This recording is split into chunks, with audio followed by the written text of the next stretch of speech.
Marc, first and foremost, congratulations on the release of your new series, The Adventures of Ulysses Monarch.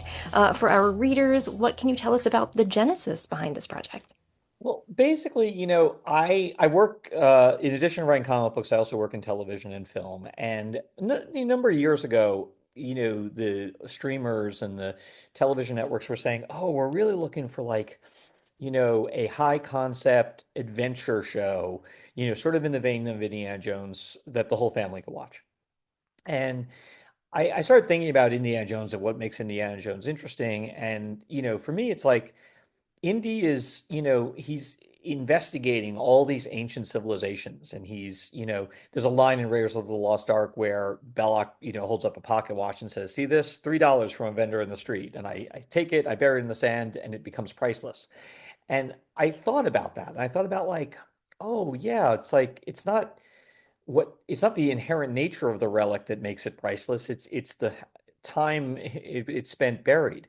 And that got me thinking, well, what's going to happen to all the things that we sort of take for granted, here in the 21st century? What's going to happen to them 1,000 years from now? And that started getting me to think like, oh, what if there was like an Indiana Jones story, but the ancient civilization that is being investigated is ours? And that was really the genesis of it. The problem was the idea was, too expensive for television. So I had come up with this idea because of television, but it was too expensive for television. So I'm very fortunate, though. I also write comic books, and in comic books, you kind of have a limitless budget. So it made sense to just, tell the story because I still believed in the idea as a comic book. And what's really remarkable about this story is that it really definitely weaves a number of items. It weaves the sci-fi genre with the mystery and adventure of, as you mentioned, an Indiana Jones-like adventurer, but it also ruminates on the idea of and the impact of nostalgia. Are there any conversations that you hope that the series will ignite for readers about our approach to the idea of nostalgia? Well, I guess in two respects. First, comic books as a medium is a medium of nostalgia. We create these comic books for them to be collected by collectors, but we also create these comic books really with a strong sense of what the past, was. So I think, comics are sort of it's particularly metatextual for a comic book to be about nostalgia or to be about, the past. And I just kind of like that. I like that. I like that sort of self-referential sort of nature. I'm not trying to like sort of make any sort of point necessarily about nostalgia, but I guess I am exploring the power of it. The power of the past. Absolutely. And you also mentioned, Mark, you have amassed an incredible career of writing and often working with licensed properties, both for the small screen as well as, like you mentioned, in the sequential art medium. What can you tell us about your experience in working with your own property and having really full creative control for its vision, its execution? Well, I'm very lucky because I get a chance to, walk in a variety of different worlds. And there's so much fun to be had by working with licensed properties. I get to work with essentially the toys of my childhood. But that comes with certain restrictions. And, I always say I'm not owning these characters, I'm renting them. Um, so the creator owned books that I do give me an opportunity to really stretch some different creative muscles. To do something that lacks the nostalgia factor of I'm working with, something from my childhood, but replaces that nostalgia factor with, but I get to do anything I want. And I always say like, the grass is always greener on the other side, and I'm very lucky that I get to plant, all my fingers and toes in different patches of grass. And likewise, what can you tell us, or how would you describe your shared creative process in really bringing this story to life on the page? Yeah, so I had worked with the artist Harvey Tolibao on a X-Men arc back in the day, and ever since then we really enjoyed working with each other. And ever since then we were talking about like we should do a creator-owned book together. And then the pandemic hit, and I suddenly had all this time on my hands, and I'm like, you know what? I'm gonna use this free time to really push forward sort of all the creator-owned projects I've talked about doing over the years. So I sort of went through my notebook, looking at ideas, and Ulysses Monarch jumped out at me as being perfect for Harvey because Harvey, he's an amazing artist and he's a great storyteller, but what he really, really, really excels at is world building and character designs and concepts designs. And I just thought, oh, this would be the perfect fit for Harvey and the perfect thing for us to do our creator-owned project together about.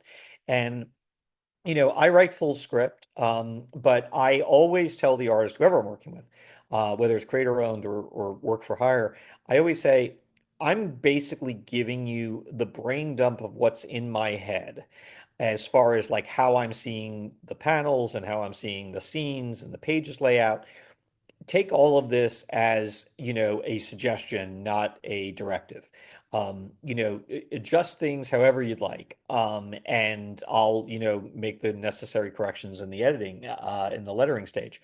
I will say, like, Harvey, for the most part, really didn't take me up on that offer. Very few artists do, I've noticed. But it really is sort of meant to evoke a real collaboration where it's not just the artist following instructions that I've written out. It really is sort of a two-way street.